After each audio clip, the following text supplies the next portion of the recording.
বিশেষ বিশ্লেষণে দারুণ একটা বিষয়ে ডুব দিতে যাচ্ছি আমরা। আজ আমরা ছদ্মবেশ, তীক্ষ্ণ বুদ্ধিমত্তা আর গভীর বিশ্বাসের এমন এক অবিশ্বাস্য ঐতিহাসিক ঘটনার ব্যবচ্ছেদ করব, যা শুনলে রীতিমতো গায়ে কাঁটা দিয়ে ওঠে। এটা এমন একটা কাহিনী যেখানে বুদ্ধিবৃত্তিক লড়াই আর চরম সাহসিকতার এক অসাধারণ দৃষ্টান্ত ফুটে উঠেছে। চলুন মূল উৎসগুলো ঘেঁটে এই রোমাঞ্চকর ঘটনাটির পড়তে পড়তে লুকিয়ে থাকা রহস্যগুলো একে একে উন্মোচন করি। তো চলুন সরাসরি এই ঘটনার গভীরে ঢোকা যাক। একটু চোখ বন্ধ করে কল্পনা করুন তো এমন একটা পরিস্থিতির কথা, যেখানে নিজের পরিচয় সামান্যতম প্রকাশ পেলেই নিশ্চিত মৃত্যু। আর ঠিক এমন একটা ভয়াবহ জায়গাতেই জেনে শুনে পা রাখছেন তৎকালীন সময়ের অন্যতম শ্রেষ্ঠ পণ্ডিত এবং আধ্যাত্মিক ব্যক্তিত্ব হজরত জুনায়েদ বাগদাদি রাহমা। মানে, কি এমন কারণ থাকতে পারে যার জন্য তিনি নিজের জীবনের এত বড় একটা ঝুঁকি নিতে প্রস্তুত ছিলেন? এই প্রশ্নের উত্তর খুঁজতে গিয়েই কিন্তু আমরা এক অসাধারণ বুদ্ধিবৃত্তিক দ্বৈরথের সন্ধান পাই। আসলে এই শ্বাসরুদ্ধকর ঘটনাটি শুরু হয় খুব সাধারণ একটা আলাপচারিতার মধ্য দিয়ে। উৎসগুলো থেকে জানা যায় হজরত জুনায়েদ বাগদাদির একজন ইহুদি বন্ধু ছিল। তো একদিন সে বন্ধুটি খুব তড়িঘড়ি করে বিদায় নিতে চাইল। জুনায়েদ বাগদাদি কৌতূহলী হয়ে কারণ জানতে চাইলে বন্ধুটি জানায় যে আজ তাদের একটা বিশেষ সমাবেশ আছে, যেখানে সবাই একত্রিত হবে। স্বাভাবিকভাবেই জুনায়েদ বাগদাদি বন্ধুটিকে অনুরোধ করে বসলেন তাকেও সাথে নিয়ে যাওয়ার জন্য। আর ঠিক এটাই ছিল পুরো ঘটনার প্রথম টার্নিং পয়েন্ট। কিন্তু একটা বিশাল কিন্তু ছিল এখানে। বন্ধুটি সাথে সাথেই তাকে সতর্ক করে দেয়, কারণ সেই সমাবেশের চরম একটা নিয়ম ছিল, সেখানে বাইরের কারও, বিশেষ করে কোনো মুসলমানের প্রবেশ সম্পূর্ণ নিষিদ্ধ। যদি কোনোভাবে কোনো মুসলমান সেখানে ধরা পড়ে, তবে তাকে তৎক্ষণাৎ হত্যা করা হবে। এত বড় বিপদের কথা শোনার পরও জুনায়েদ বাগদাদির সিদ্ধান্ত কিন্তু এক চুলও নড়ল না। তিনি অত্যন্ত সাহসিকতার সাথে জানালেন যে তিনি তাদেরই মতো ছদ্মবেশ ধারণ করে সেখানে যাবেন। শুধু একটা সমাবেশ দেখার জন্য জেনে শুনে মৃত্যুকূপে ঝাঁপ দেওয়ার এই সিদ্ধান্তটা সত্যিই অবিশ্বাস্য। চলুন আরেকটু সামনের দিকে এগুই। ছদ্মবেশে সেখানে পৌঁছানোর পর তিনি দেখতে পেলেন একটা বিশেষ আসন তৈরি করা হয়েছে। কিছুক্ষণ পর একজন অত্যন্ত বয়স্ক ও সম্মানিত নেতাকে সেই আসনে বসানো হলো। চমকপ্রদ ব্যাপার হলো, এই বৃদ্ধ নেতা সাধারণত বছরে মাত্র একবারই এই আসনে বসে উপস্থিত জনতাকে একটা মাত্র উপদেশ দিতেন, আর তারা সেটা অক্ষরে অক্ষরে পালন করত। কিন্তু এবার ঘটল এক অদ্ভুত ঘটনা। আসনে বসার পর সেই নেতা একেবারে নিশ্চুপ, সম্পূর্ণ নীরব। বৃদ্ধের এই অস্বাভাবিক নীরবতায় ভক্তরা স্বাভাবিকভাবেই অধৈর্য হয়ে কারণ জানতে চাইল। আর ঠিক তখনই পরিস্থিতি মুহূর্তের মধ্যে বদলে গেল। বৃদ্ধ হঠাৎ ঘোষণা করলেন যে এই মজলিসে একজন মুসলমান উপস্থিত আছে, আর ঠিক সে কারণেই তিনি কথা বলতে পারছেন না। জনতা তৎক্ষণাৎ ক্ষিপ্ত হয়ে ওঠে এবং সেই অনুপ্রবেশকারীকে হত্যা করতে উদ্যত হয়। কিন্তু এখানেই বৃদ্ধ নেতা তাদের থামিয়ে দেন। তিনি নির্দেশ দেন তাকে যেন হত্যা না করে বরং সসম্মানের সামনে নিয়ে আসা হয়। ছদ্মবেশ ধরা পড়ার এই মুহূর্তের উত্তেজনাটা একবার শুধু কল্পনা করুন। জুনায়েদ বাগদাদিকে যখন সামনে আনা হলো, তখন বৃদ্ধ জিজ্ঞেস করলেন তিনি কেন এই মৃত্যুকূপে এসেছেন। জুনায়েদ কিন্তু তখনও একেবারে শান্ত ও নির্বিকার। তিনি জানালেন যে তিনি কেবল তামাশা বা এখানকার দৃশ্য দেখতে এসেছেন। এরপরই এক ঐতিহাসিক চুক্তির শর্ত নির্ধারিত হয়। বৃদ্ধ চ্যালেঞ্জ ছুড়ে দিলেন যে তিনি কয়েকটা কঠিন প্রশ্ন করবেন এবং জুনায়েদকে সেগুলোর সঠিক উত্তর দিতে হবে। সবচেয়ে বড় বাজিটা ছিল, যদি জুনায়েদ সফল হন তবে স্বয়ং বৃদ্ধ নেতা ইসলাম ধর্মগ্রহণ করবেন। এখন এই জায়গায় সবচেয়ে আকর্ষণীয় দিকটা কি জানেন?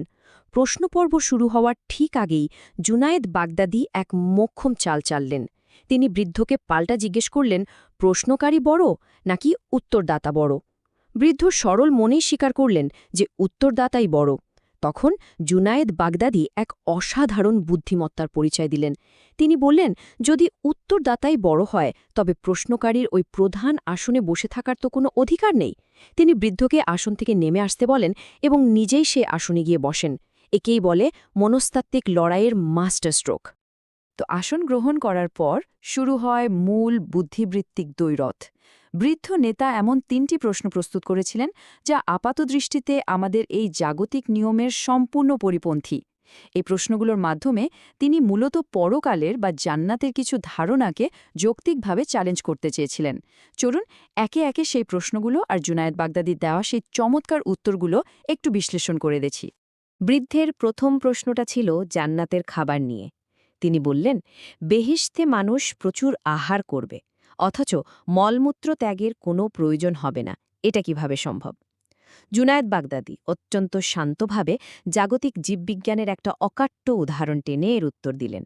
তিনি বললেন, একটা সন্তান যখন মায়ের গর্ভে থাকে তখন সে মায়ের শরীর থেকেই পুষ্টি গ্রহণ করে, কিন্তু সে অবস্থায় তার মলমূত্র ত্যাগের কোনো প্রয়োজন হয় না। পার্থিব জগতের এই সাদামাটা সত্যটি দিয়ে তিনি প্রথম প্রশ্নটির চমৎকার সমাধান দিয়ে দিলেন। আর এই পরের উদাহরণটা চমৎকারভাবে তুলে ধরে বৃদ্ধের দ্বিতীয় চ্যালেঞ্জটিকে। বৃদ্ধ জানতে চাইলেন, জান্নাতে এমন একটা গাছ থাকবে যার শাখা প্রশাখা বেহেশতের প্রতিটি ঘরের ওপর বিস্তার করবে। এ কেমন অবাস্তব কথা! এর উত্তরে জুনায়েদ বাগদাদি আমাদের দৈনন্দিন জীবনের সবচেয়ে সাধারণ একটা দৃশ্যকে উদাহরণ হিসেবে টানলেন। তিনি বললেন, পৃথিবীতে সূর্য মাত্র একটা, কিন্তু তার আলো পৃথিবীর প্রতিটি ঘরের ওপরই গিয়ে পড়ে। যদি একটা মাত্র সূর্যের আলো সব জায়গায় পৌঁছাতে পারে, তবে জান্নাতের একটা গাছের ছায়া ও সর্বত্র পৌঁছানো যৌক্তিকভাবেই সম্ভব। দারুণ, তাই না? এরপর আসে তৃতীয় এবং শেষ প্রশ্ন। বৃদ্ধ বললেন, জান্নাতের নেয়ামত যতই ভোগ করা হোক না কেন তা কখনো কমবে না বা ফুরোবে না। এটা তো পুরোপুরি অসম্ভব একটা ব্যাপার। তো এখানে সবচেয়ে গুরুত্বপূর্ণ বিষয়টা হলো জুনায়েদ বাগদাদি কিভাবে অসীমাতাকে একটা সসীম উদাহরণ দিয়ে বোঝান। তিনি এর উত্তর দিলেন আধ্যাত্মিকতার দৃষ্টিকোণ থেকে। তিনি জানালেন, কোরআন শরীফ তেলাওয়াত করলে এবং তা থেকে মানুষ প্রতিনিয়ত উপকৃত হলেও এর জ্ঞান, স্বাদ বা মাধুর্য কখনোই কমে যায় না। এই উপমাটা প্রমাণ করে যে কিছু জিনিস যতই গ্রহণ করা হোক তা অসীমই থাকে। 3টি প্রশ্নেরই নিখুঁত এবং অকাট্য উত্তর দেওয়ার পর পুরো পরিস্থিতি সম্পূর্ণভাবে জুনায়েদ বাগদাদির নিয়ন্ত্রণে চলে আসে। তিনি নিজের বিশ্বাসের যৌক্তিকতাকে অত্যন্ত শক্তভাবে প্রমাণ করেছেন। এবার তিনি আত্মরক্ষার অবস্থান থেকে সরে এসে সোজা আক্রমণাত্মক অর্থাৎ প্রশ্নকারী ভূমিকায় অবতীর্ণ হলেন। বৃদ্ধকে মনে করিয়ে দেওয়া হল যে তার উত্তর দেওয়া শেষ। এবার বৃদ্ধকে কেবল একটা মাত্র প্রশ্নের উত্তর দিতে হবে। জুনায়েদ বাগদাদির সেই ঐতিহাসিক এবং যুগান্তকারী পাল্টা প্রশ্নটি ছিল, জান্নাতের দরজার ওপর কি লেখা রয়েছে? এই একটা মাত্র সাধারণ প্রশ্ন শুনেই সেই প্রতাপশালী এবং জ্ঞানী বৃদ্ধ নেতা মুহূর্তের মধ্যে স্তব্ধ হয়ে গেলেন। তিনি যেন আক্ষরিক অর্থেই ভাষা হারিয়ে ফেলেছেন। পুরো সমাবেশ জুড়ে এক পিনপতন নীরবতা নেমে এলো। নেতার এই অপ্রত্যাশিত নীরবতা দেখে অপেক্ষারত জনতা চরম অধৈর্য হয়ে উঠল। তারা প্রশ্ন করতে শুরু করল, আমাদের এত বড় ধর্মীয় নেতা হয়েও তিনি যখন 3টি প্রশ্নের উত্তর দিয়েছেন, তাহলে একটা মাত্র প্রশ্নের উত্তর কেন দেওয়া হচ্ছে না? ঠিক এই চাপের মুখেই বৃদ্ধ একটা অত্যন্ত চতুর এবং দূরদর্শী শর্ত রাখলেন। তিনি বললেন, আমি যদি এই প্রশ্নের উত্তর দিই, তবে উপস্থিত সবাই কি তা বিনা বাক্যে মেনে নেওয়ার অঙ্গীকার করছে? উৎস থেকে জানা যায়, উপস্থিত সকলেই সমস্বরে সে অঙ্গীকার করেছিল।